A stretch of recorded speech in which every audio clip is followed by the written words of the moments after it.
Live TV express Hindi news channel जो रखता है राज और समाज की हर खबर पर अपनी कड़ी नजर। देश विदेश की खबरों के साथ ही आपके समाज और आसपास हो रही घटनाओं से भी हम कराते हैं आपको रूबरू। तो आइए चलते हैं कुछ खबरों की ओर, जिसकी पड़ताल सिर्फ और सिर्फ लाइव टीवी एक्सप्रेस की टीम करती है।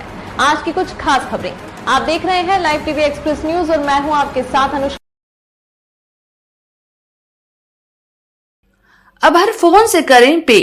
डिजिटल भारत का डिजिटल साथी क्विक पे रिटेलर भाइयों के लिए कमाने का सुनहरा मौका। क्विक पे से पेमेंट एक्सेप्ट करें और पाएं ढेरों उपहार।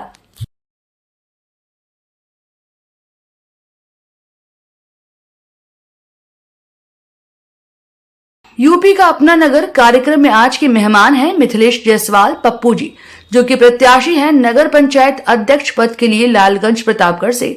खास इंटरव्यू हरकेश चौरसिया के साथ। नमस्कार, मैं हरकेश चौरसिया और आप देख रहे हैं लाइव टीवी एक्सप्रेस। जैसा आप जान रहे हैं कि क्षेत्र में चुनाव है और चुनाव कैसे नगर पंचायत है, नगर निगम है और हमारा कार्यक्रम है यूपी का अपना नगर। यूपी के अपना नगर के माध्यम से हमारा चैनल आप तक उन लोगों की बातचीत रखने का प्रयास कर रहा है जो यहाँ भावी प्रत्याशी हैं अपने नगर पंचायतों में, नगर निगमों में। तो इस समय मैं नगर पंचायत में हूँ और ये नगर पंचायत लालगंज कस्बा है जो प्रतापगढ़ जनपद का सबसे बड़ा कस्बा है। और यहाँ के जो प्रत्याशी हैं वो अपनी दावेदारी इसलिए पेश कर रहे हैं कि ये जनपद का सबसे अच्छा कस्बा है और विकास के क्षेत्र में भी अग्रणी रहा है।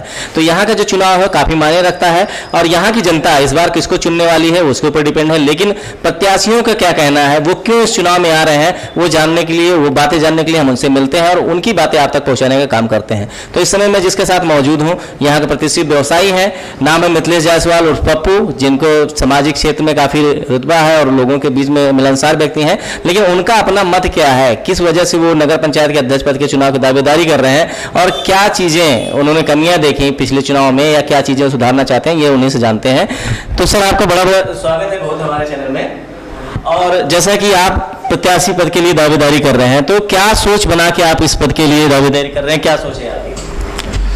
पहले तो मैं लाइव टीवी को बहुत बहुत धन्यवाद देना चाहता हूं कि जिनके माध्यम से नगर पंचायत की देवतुल्य जनता मुझे सुनेगी, समझेगी, जानेगी।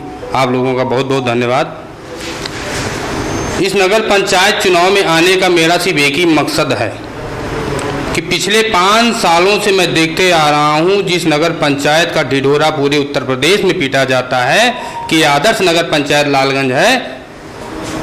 मैं जब से चुनाव मैदान में आया हूं, मैं एक एक गांव, एक एक घर, डोर टू डोर लोगों से मिल रहा हूं। मुझे विकास नाम की चीज़ कहीं नहीं दिख रही है। सिर्फ और सिर्फ पूरे विकास के नाम पर पूरे नगर पंचायत को लूटा गया है। न यहाँ की सड़क व्यवस्था सही है, न यहाँ की नाली व्यवस्था सही है। यहाँ पे जो पात्र लोग हैं, जिनको वास्तव में कॉलोनी की आवश्यकता है, जिनको छत की आवश्यकता है, उनको नहीं मिल पा रही है कॉलोनी, उनको नहीं दिया जा रहा है। यहाँ पार्टी विशेष को महत्व दिया जा रहा है। जिनकी 3 मंजिल की छतें हैं, 3 मंजिल का मकान है, उनको कॉलोनी मिली है, उनको शौचालय मिला है, उनको व्यवस्था मिली है। जो पात्र हैं वो आज भी उसी दशा में जीवन जी रहे हैं। मैं उनकी वेदना को देखकर मेरे हृदय में उनके लिए जो वेदना जागी, जो करूं उनके लिए जो भी कुछ कहूं वो कम है। ग्राम दर्शन करने का मुझे पहली बार ये मौका मिला है। मैं इस नगर पंचायत के टोन्स को चेंज करने के लिए यहाँ आना चाहता हूँ। यहाँ के जो वास्तव में पात्र लोग हैं उनको सरकारी व्यवस्था जो वावे ईमानदारी से मैं उनके तक पहुंचा दूं, झूठे वादे ना करके सिर्फ और सिर्फ जो हमारे भारतीय जनता पार्टी का जो उद्देश्य है उसको पूरा करने के लिए मैं इस चुनाव मैदान में आया हुआ हूं। और जैसा कि मैं आपसे एक चीज़ ये जानना चाहता हूं, आप व्यवसायी हैं और चुनाव का कोई एक्सपीरियंस नहीं है, आपको राजनीति का कोई एक्सपीरियंस नहीं है, ऐसे में जनता आप पे भरोसा करती है अगर, तो क्या किस बात पे भरोसा करे, किस लिए? देखिए, चुनाव का राजनीति का कोई तो भाई पढ़ाई लिखाई तो है नहीं। आज के युग में हर व्यक्ति, छोटा सा बच्चा भी ये टेक्निकल मोबाइल चला देता है। राजनीति तो हम लोग नेताओं के साथ रहकर सीख लिए हैं और सीखेंगे। राजनीति में आए हैं तो सीखेंगे और सीखे भी हैं। जितना ज़रूरत है उतनी जानकारी है। हम तो सिर्फ एक सिपाही के रूप में काम करेंगे। सरकार का जो व्यवस्था है कि हम जनता तक पहुंचाएंगे, उनकी वेदना को सुनकर, उनकी समस्याओं को सुनकर, उनकी समस्याओं का समाधान कराने का काम करेंगे। जैसा कि आप व्यापारी हैं, व्यापारी साथी आपसे भी काफ़ी उम्मीदें लगा के रखेंगे और जनता जो क्षेत्रीय है वो भी उम्मीदें लगा के रखेंगे। इन लोगों के लिए आपकी क्या सोच रहेगी अगर आप यहाँ के प्रत्याशी के साथ साथ विजेता होते? जनता की जो ज़रूरत है, जो उनको सरकार से चाहिए, ईमानदारी से वो उनको दिया जाएगा। और जो भी व्यापारियों की ज़रूरत है, व्यापारियों की जो आवश्यकता है, व्यापारियों को सुरक्षा और सम्मान की सबसे ज़्यादा ज़रूरत है। मैं उनकी सुरक्षा और सम्मान के लिए जब तक मेरा एक एक कतरा शरीर में रहेगा उनके लिए मैं समर्पित भाव से काम करूँगा। मतलब आप उन दर्द को भी झेले होंगे जो व्यापारियों को अक्सर देखने को मिलता है, किसी प्रकार के उनके व्यवसाय पे दिक्कतें आती हैं, किसी चीज़ के टैक्सेस के भार पड़ जाते हैं, इन सब चीज़ों पर भी आपका कोई फोकस नहीं? देखिए, व्यापारियों की प्रताड़ना तो बहुत हो रही है कई तरह से। मतलब अगर किसी प्रकार का टैक्स, किसी प्रकार का नहीं, जितने भी टैक्स लगाए जाते हैं व्यापारियों के ऊपर लगाए जाते हैं। मैं तो भी बहुत छोटा सा नेता हूँ, लेकिन यह है कि जितनी मदद मैं उनकी कर सकता हूँ या कर पाऊंगा वो पूरी कोशिश करूंगा कि मैं उनकी मदद करूँ। ये तो जैसे आपने कहा कि आप छोटे से नेता हैं, एक सिपाही हैं, सिपाही के रूप में आ रहे हैं, तो किसी पार्टी के साथ लेके आ रहे हैं, जैसे आपने भारतीय जनता पार्टी का नाम मिल लिया, तो आपके टक्कर में कई सारी पार्टियां होंगी। हाँ ठीक है, हमारे टक्कर में बहुत सारे पार्टी हैं, नेता हैं, लेकिन हम किसी से टक्कर लेना उचित नहीं समझते हैं। हम अपनी मेहनत और अपनी ईमानदारी, अपने व्यवहार के चुनाव को लड़ना चाहते हैं। अगर कोई हमसे टक्कर लेना चाहता है तो उनको रोक भी नहीं पाएंगे। हम तो किसी से टक्कर लेना नहीं चाहते, हमारा अपना पर्सनल विचार है और अपने विचार से चुनाव को लड़ेंगे।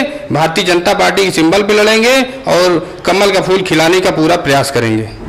ये क्षेत्र है लालगंज हरा, रामपुर खास का एक बड़ा कस्बा, और रामपुर खास में ये तो निश्चित है कि लगभग 50 सालों से कांग्रेस रही है और कांग्रेस के नेताजी यहाँ पर जनता के बीच में अगर कुछ बनाए हैं तभी वो जीतते आए हैं। तो नगर पंचायत में भी उनका दबदबा रहता है, उस पर उनकी पकड़ रहती है। तो ऐसे माहौल में आप कैसे अपने पाले में कर पाएंगे?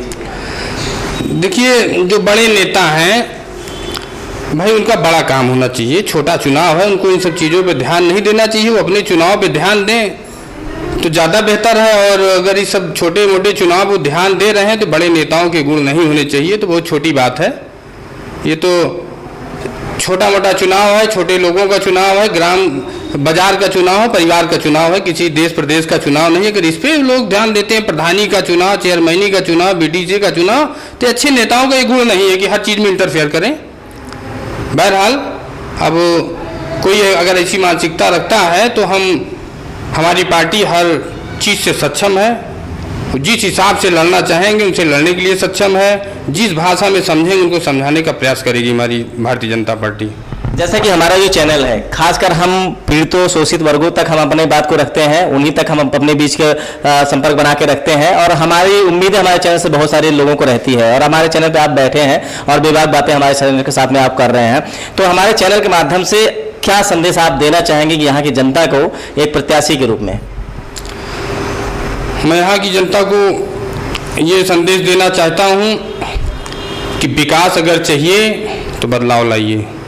बदलाव नहीं होगा तो विकास संभव नहीं है, क्योंकि जो तिलस्मी बना हुआ है यहाँ से 35-40 सालों से, उसको टूटना बहुत अनिवार्य है। और जब तक वो टूटेगा नहीं, विकास संभव नहीं है। आप जान ही नहीं पाएंगे कि क्या है, गहराई क्या है। इतना नगर पंचायत में पैसा आता है लेकिन पूरे नगर में विकास नाम की चीज़ नहीं है। तो मैं सभी देवतुल्य जनता से अपने हाथ जोड़ के प्रार्थना करता हूं कि इस बार जो है बदलाव लाइए और विकास लाइए। जब बदलाव आएगा तो विकास अपने आप आएगा, नहीं तो जैसे का तैसा लालगंज बना रहेगा। सिर्फ नाम रख देने से विकास थोड़े संभव है कि आदर्श नगर पंचायत होने के लिए या उसका नाम आदर्श पंचायत साक्ष्य करने के लिए वैसा काम भी होना चाहिए। और कहने से जनता आपकी बात सुनी, लेकिन हो सकता है मेरे संबोधन से वो आपका परिचय न जान पाई हो। आप अपना परिचय दे दें। मैं मिथिलेश कुमार जायसवाल, पप्पू नाम से मुझे लोग जानते हैं। मैं यहाँ का एक छोटा सा व्यवसायी हूँ और भारतीय जनता पार्टी में ने मुझ पर विश्वास जता करके ओबीसी मोर्चा का जिला उपाध्यक्ष का पद मुझे दिया है। मैं उस पद पे हूँ और उसी आधार पे काम कर रहा हूँ, पार्टी के निर्देशों का पालन कर रहा हूँ। आप तक मेरी बात यही तक है। बहुत बहुत धन्यवाद। Thank you. जैसा कि आपने सुना पप्पू जायसवाल जी जो प्रतिष्ठित व्यवसायी हैं, लेकिन इस बार चुनाव में मैदान में हैं और अपनी बातों को उन्होंने आपके बीच में रखा। जनता तय करेगी कि क्या करना है, लेकिन इनकी बातों को सुनने का जरूरत है, इनकी बातों को समझने की जरूरत है। खास करके व्यवसायी और जो गरीब शोषित जनता है उनके लिए परेशान है, उनकी समस्या को दूर करने की चाहते हैं। तो हमारे चैनल के माध्यम से आज तक आपको उन्हीं चीजों पर हम लोग मुद्दा लेके चलते हैं जो आपकी हित का हो। तो हमारे चैनल पे जितने भी हमारे दर्शक हैं वो इन चीजों को समझें और इस चुनाव में पूरी तरीके से दिलो दिमाग से समझकर अपना वोट करें, ताकि आपका कीमती वोट खराब ना जाए और एक अच्छा प्रत्याशी और एक प्रदेश आपको मिले, जिससे कि आपकी समस्या सुलझ सके। कैमरामैन राजेंद्र के साथ में Harkesh Chaurasia, Live TV Express, Uttar Pradesh. खास खबरें, हर खबर को पाने के लिए चैनल को सब्सक्राइब जरूर करें और देखते रहें लाइव टीवी एक्सप्रेस।